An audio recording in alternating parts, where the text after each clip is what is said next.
Bonjour Yves de l'association Lève les yeux. Alors on va rappeler très rapidement ce qu'est cette association. Vous êtes déjà venu nous parler de la surexposition et de la connexion presque permanente de nos enfants aux écrans. À quoi sert Lève les yeux ?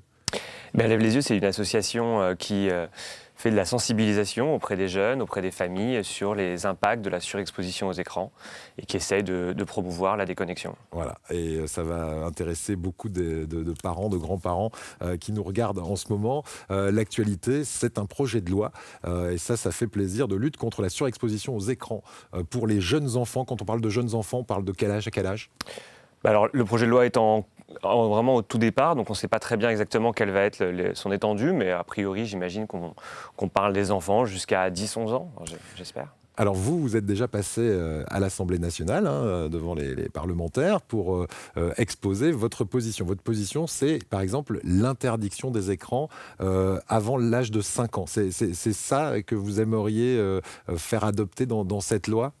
Alors, interdiction, je ne sais pas si c'est le terme qu'on emploierait, mais en tout cas, on aimerait bien effectivement que les messages de prévention, puisque cette loi va a priori définir comme objectif des campagnes de prévention sur la surexposition aux écrans, ça c'est un de ses objectifs, donc ça nous on s'en réjouit, mais ce qui va être très important, ça va être de définir ces messages, et donc on espère qu'il y aura une véritable reconnaissance de l'ampleur du problème, et donc effectivement que le message pourrait être pas d'écran avant 5 ans, qui correspond au message finalement de l'Organisation mondiale de la santé.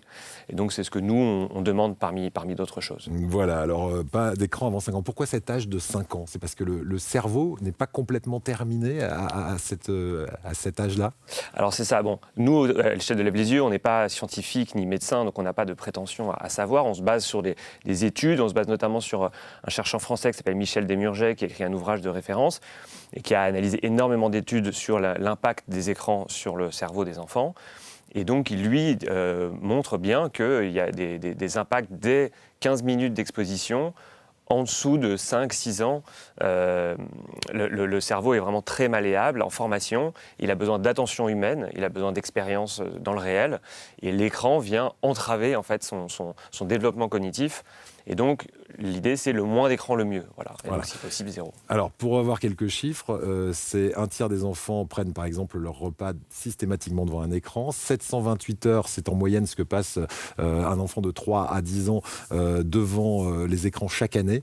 Il faut réduire drastiquement ce nombre d'heures parce que ça provoque des problèmes cognitifs, par exemple des problèmes de développement du langage chez certains enfants. Quels autres problèmes on peut constater selon les études, parce que ça s'appuie sur des études scientifiques, ce projet de loi. Bien sûr, tout à fait.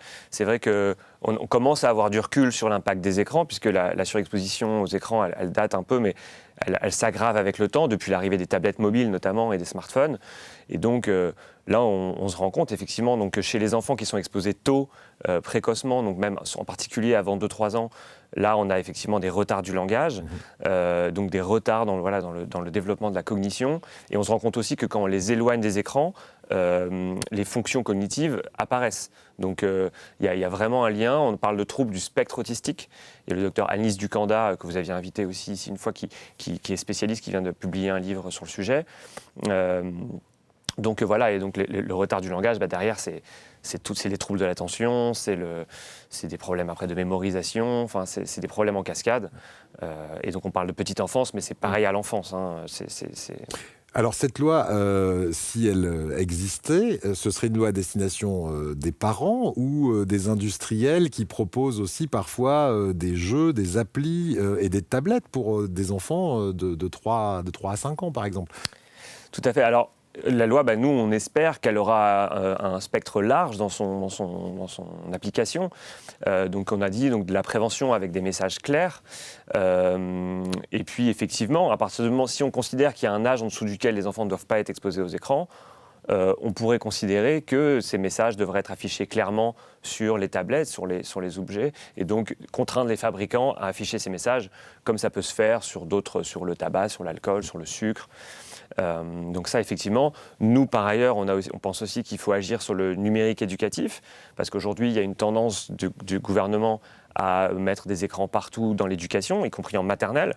Et vous pensez que ça, c'est pas forcément une bonne solution? Ah bah oui, pour moi, il y a une vraie contradiction. On s'en rend compte en agissant sur le terrain. Bon, la maternelle, ça paraît évident. Si l'OMS dit pas d'écran avant 5 ans, pourquoi aller mettre des écrans dans les maternelles? Là, ça paraît une aberrance. C'est le cas dans certaines maternelles aujourd'hui? C'est le cas, et c'est une politique gouvernementale d'inciter les maternelles à s'équiper en tablettes. Voilà. Et nous, on va même plus loin en disant que dans les écoles primaires, on ne voit pas très bien l'intérêt, vu qu'il n'y a pas d'impact pédagogique démontré, et que ça implique une contradiction. Les parents nous disent, quand on intervient pour les sensibiliser sur l'impact des écrans, ils nous disent « on ne comprend pas très bien parce que vous nous dites que les écrans, ce n'est pas très bon pour le cerveau de nos enfants, mais à côté de ça, on en reçoit pour apprendre ». Donc, oui, ça se fait beaucoup. Ça se fait beaucoup, il y a une vraie contradiction. Maintenant, voilà. les devoirs. Alors, les industriels qui, Martial, vous devez vous en apercevoir quand vous allez sur Facebook ou autre, ont des moyens de capter l'attention. Parce qu'on parle bien de ça, hein, des troubles de l'attention chez l'enfant. Et comment est-ce qu'on capte notre attention? C'est par tout un panel de notifications, de vidéos qui s'enchaînent. Par exemple, sur YouTube, on vient pour une vidéo, on va avoir d'autres vidéos qui vont nous être proposées, mais qui vont démarrer automatiquement. Ça aussi, le projet de loi peut essayer de contrôler ça pour éviter l'addiction? Alors c'est une bonne question, je ne sais pas si le projet de loi ira jusque-là. Nous, on aimerait bien qu'il y ait une réflexion, peut-être ça pourrait se faire sur une autre loi, mais c'est en fait la régulation des plateformes numériques. Donc c'est des sujets très compliqués, assez techniques, mais il y a effectivement tout un travail à mener sur ce qu'on appelle le dark design, donc les techniques de l'économie de l'attention. Donc c'est des techniques qui sont mises en œuvre, on parle de captologie, par l'industrie numérique, pour nous rendre un petit peu accros, hein, avec des petits shoots de dopamine qui sont balancés au cerveau à chaque fois qu'on reçoit des notifications, des images très saillantes. On voit que les images des dessins animés sont de plus en plus rapides, avec de plus en plus de couleurs. Le but, c'est toujours de capter l'attention et de maintenir l'attention le plus longtemps possible, parce que c'est le modèle économique de la plupart des entreprises du numérique qui récoltent de l'argent sur la base des revenus publicitaires et donc sur le temps qu'on passe sur leurs écrans, sur leurs applications. Ouais. Alors, ce projet de loi, il vient d'une centaine de parlementaires, donc on peut se dire qu'il y a du poids. Il y a aussi des personnalités comme Nicolas Sirkis du groupe Indochine, comme Gaspard Koenig, le philosophe. En fait, c'est un projet de loi qui risque de voir le jour assez rapidement, du coup. Est-ce que c'est quelque chose qui va être discuté, et discuté aussi avec le peuple ou pas? Alors, on espère. Donc, il y avait déjà eu une première... Nous, on avait été à l'Assemblée en 2019 parce qu'il y avait déjà eu une première tentative. Donc, c'est Madame Caroline Janvier, la députée, qui prend l'initiative de proposer cette loi. Donc là, elle est soutenue par une grande partie du groupe En Marche. Et là, ça revient sur la table, donc on est très, très content. Et donc le projet de loi devrait sortir vers février, si j'ai bien compris. Et donc là, c'est la phase de rédaction qui est en ce moment. Donc ils ont mis en ligne un site pour solliciter l'avis des gens, mais j'espère surtout qu'il y aura la possibilité d'audition et d'aller s'exprimer, d'aller les rencontrer. Eh bien, écoute, on espère que tout ça va se faire assez rapidement, parce qu'on a besoin, évidemment, de légiférer. Malheureusement, ça paraît parfois être du bon sens, mais c'est très difficile parfois d'interdire à un enfant. Là, si c'est dans la loi, on pourra lui dire, tu vois, là, tu n'as pas le droit. Et puis, je vais terminer en rappelant ce livre qui va sortir le 21 janvier, que vous avez écrit, qui s'appelle La guerre de l'attention, comment ne pas la perdre en 15 secondes. C'est quoi le message? C'est ça, c'est pour montrer les enjeux politiques autour de l'économie de l'attention et de dire que justement, on a besoin de solutions politiques à ces problèmes. Merci beaucoup Yves-Marie.